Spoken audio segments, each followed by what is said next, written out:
Let's talk a little bit about Amanda Bynes, because she went from working at the Laugh Factory to working on set. In 1999, Dan had a fascination with Amanda Bynes. He was so blown away by her natural talent, which I feel like he ultimately ruined now. Amanda just doesn't seem like the same person. The Amanda Show, which aired from 1999 through 2002, is recognized as one of Nickelodeon's most successful sitcoms. It was a spin-off of the popular sketch comedy show All That. Quiet on Set recounts a number of questionable moments that Dan had with Amanda, including footage of them in the hot tub together. At one point, Amanda was reportedly living at Dan's home, so he really assumed a father figure, role in her life. And keep in mind what he did to Lori Beth at his home. So if Amanda was living there and a young girl, what did he subject her to? Hi, welcome to and my special guest is the executive producer of the Bynes show, Dan Schneider.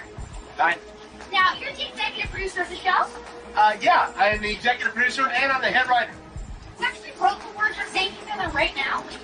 Yes, I actually wrote this whole conversation that we're having right now. I see.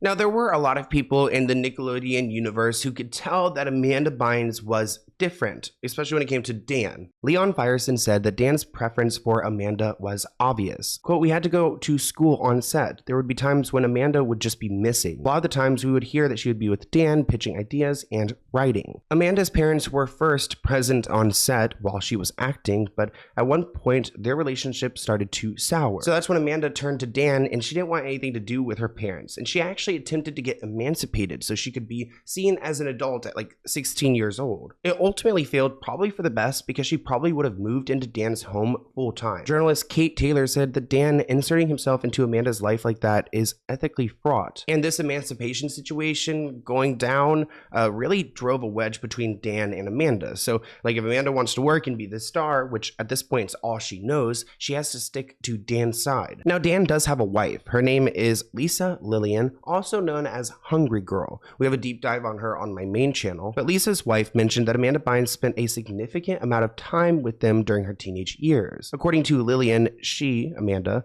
was spending a lot of time with us, but she never left her family's house completely. Now, our friend Obscure Nickelodeon on Twitter put out a thread where they wrote, "A former actress in Hollywood who wants to remain anonymous worked on the Amanda Show and said that there's something interesting regarding Amanda Bynes and Drake Bell." Now, this is back in 2019. Keep in mind that we exposed the Drake Bell situation on my channel way before we learned about it on Quiet on Set. But this person revealed to me when working on the set of the Amanda Show that Dan Schneider would regularly hold Amanda from behind, like he was her boyfriend or something, and her parents would just stand there and let her suffer. They also told Obscure Nick that Amanda was Dan's golden child and absolute favorite because her parents did not interfere at all. Amanda would binge eat from all the depression that she was going through, and they would just give her Adderall to counteract it. There's this famous blind item, which is kind of a mess, but we get a message in it. And in the message, you can see there are some capital letters in the middle, and it reads,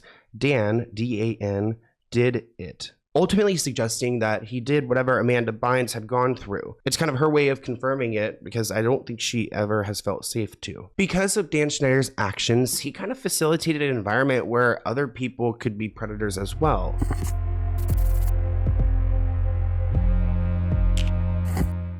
This headline reads that Nickelodeon was infiltrated by predators. Records reveal the channel employed 5 convicted child criminals and 2 other accused of being into kids. So why do we have the creepiest individuals who are into children working on children's shows? Jason Handy was a former production assistant at Nickelodeon. He pled no contest to charges of lewd acts on a child. Now, this guy Jason was responsible for escorting kids from their trailers to on set. So he was the middleman between them working and them being with their parents or being at school. So he should be someone that you could trust. However, he exploited this position to send inappropriate emails and images to minors. In one notable incident, he sent a nude photo of himself to an 11-year-old girl who appeared on the Amanda Show. In the documentary, the mother of the child, Brandy, recounted this and the abuse her daughter faced. She started to cry and she said, I got an email from Jason. It was a picture of him naked,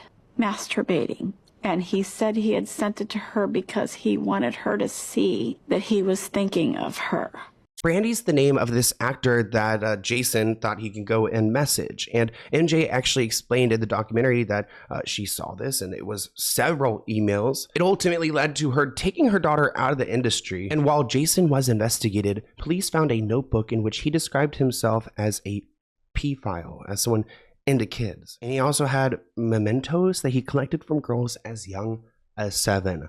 Lock him up. In 2003, police searched Jason's home and found over 1,700 images of children in compromising positions. Some of videos of kids, some of like pictures of them, just like the worst thing you could ever imagine. So just let's not even go there. Let's move on. Brian Peck is one of the most disgusting people to ever be working in children entertainment. He was a dialogue coach, but much more than that. He is a monster who violated Drake Bell over and over again. In 2004, he pled no contest to 2 of these charges and was sentenced to only 16 months in prison. Despite him getting thrown out of Nickelodeon for good reason, he went on to work at the Disney Channel. Drake Bell actually detailed what he had gone through and the extensive abuse he was facing at 15 years old by Brian Peck. And just to make sure everyone knows, Brian Peck is not related to Drake's co-star Josh Peck. It's just an unfortunate naming situation. Drake Bell opened up for the first time at what he had gone through at the hands of Brian Peck. Here's a clip of Drake Bell's father talking about how he saw the red flags when it came to Brian Peck. So I went to production and said, you know, I really am very uncomfortable with this guy, Brian Peck, always being around my son. I go, I don't see anything abnormal, but it just doesn't, I don't have a good feeling. And she goes, oh, well, I don't know if you knew it or not, but he's gay. Maybe you're just homophobic and you just... And he's got that good father intuition, calling it out, doing what he could, but unfortunately it wasn't enough. I mean, his son became a victim of the system. You know, you just don't understand that he's a touchy-feely guy. So I said, okay. And then it just kept not setting well with me. So I told people on the set. Well, yeah, touchy-feely for sure. And I don't think, honestly, when it comes to protecting children, I don't care what orientation they are. If it's creepy, it's creepy. It's going to read that way. And I was ostracized.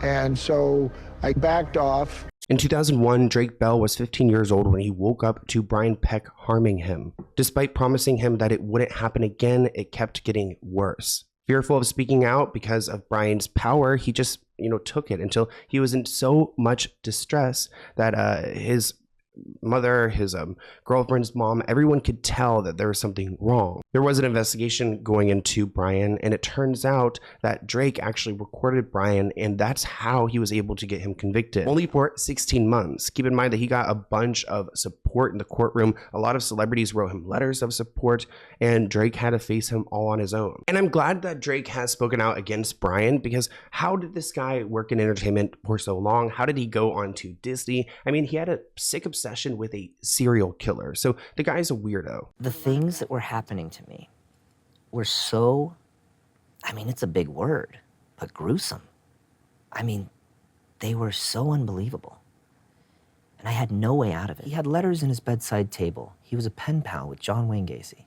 You had him sign the painting, right? On the back? It said, from your good friend, John Wayne Gacy, on the back of this painting. The fact that he's also into John Wayne Gacy, give me a break. This guy murdered at least 33 boys and young men. And it's someone that Brian Peck looked up to. Brian had a stack of letters from John Wayne Gacy that were given in a place of pride in the nightstand next to his bed. So Drake expressed his dismay over the media's reaction to Brian's arrest. He said for these 2 cases to happen so closely together at the same network, at the same show, and there's no media attention, make it make sense. A year after both Brian and that gross Jason guy were convicted, a Nickelodeon freelance employee named Izelle Channel was arrested for touching a kid in the studio parking lot. Izelle managed to get a job at the kids channel despite having prior convictions as an SO. So I don't understand what's going on with the hiring system over there. Maybe they see this and they just welcome it.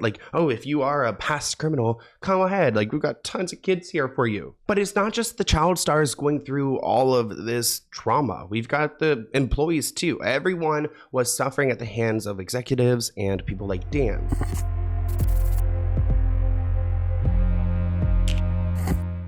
Kayla, a female writer on All That, actually told us on the Quiet on Set documentary that Dan Schneider told her that women were not funny and dared her to name a single funny woman. Dan once stated that he does not like having female writers in the writer's room. It looks like on the Amanda show they rarely had any female writers, and it looked like on Drake and Josh and Zoe 101 there are no female writers. Another writer named Jenny disclosed that Dan would force her to massage his shoulders. Jenny was actually one of the writers who was forced to split a salary with another female writer because he could not respect women enough to pay them equally. He said they could share a job. It actually turns out that the split salary was violating the Writers Guild, which I understand why.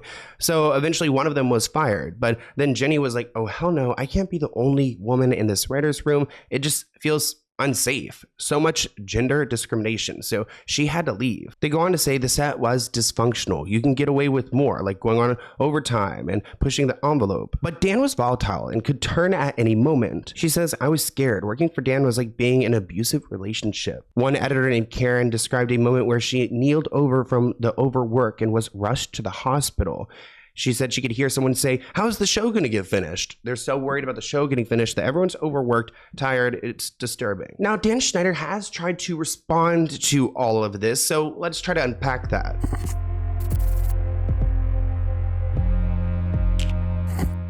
Remember that Dan Schneider left Nickelodeon in March 2018 after having a long and controversial career. He was also given $7 million to go away and disappear. Despite the allegations against him, with a ton of young actors speaking out, he walked away with a pretty paycheck. Dan did release a video this year with actor Bobby Bowman, where he talks about his past behavior, saying he's facing them and that they're embarrassing and he's apologizing. He said, it was wrong that I ever put anybody in that position. I apologize to anyone that I ever put in that position of massaging him and doing these things, but he doesn't really take accountability for the core problematic stuff, like the, Lori Beth of it all. But he'll apologize for the massages because he probably still doesn't think it's that big of a deal. Over the past 2 nights, it was very difficult, me facing my past behaviors, some of which are embarrassing and that I regret, and I definitely owe some people a pretty strong apology. So he owes these people a strong apology, yet he's not issuing this strong apology. He's actually issuing a lawsuit, threatening to sue the producers who made the Quiet on Set docuseries. He filed a defamation suit against Warner Brothers, Discovery, and other companies. He claims that the documentary implies that he had done some inappropriate things to children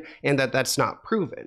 Yet there's a lot of things that suggest this, so if readers come to this conclusion, then that's not their fault. But he said that Quiet on Set is a hit job. Dan Schneider had no knowledge of what was going on set, and he was not complicit of any abuse. He also claims that he is not a child predator himself, so leave him out of it. So yet he's like the king that wears the crown. He's the head of this. I mean, he's really the reason why everyone else was able to do what they could do. Like, not to speak in unrealistic terms, but you created the shows that employed the people and employed the kids that were then abused. Like, he started this entire mess at its core. Nickelodeon put out a statement saying they're not getting involved in Dan Schneider's lawsuit. They want everyone to be happy. They want their employees to be well rested. They just want to be demure, as they like to say. So they're trying to stay out of it, which is probably a good choice for them, but also, they could use some accountability. Thank you for watching this clip from the Let's Get Into It podcast. To view the full episode, visit the link listed below.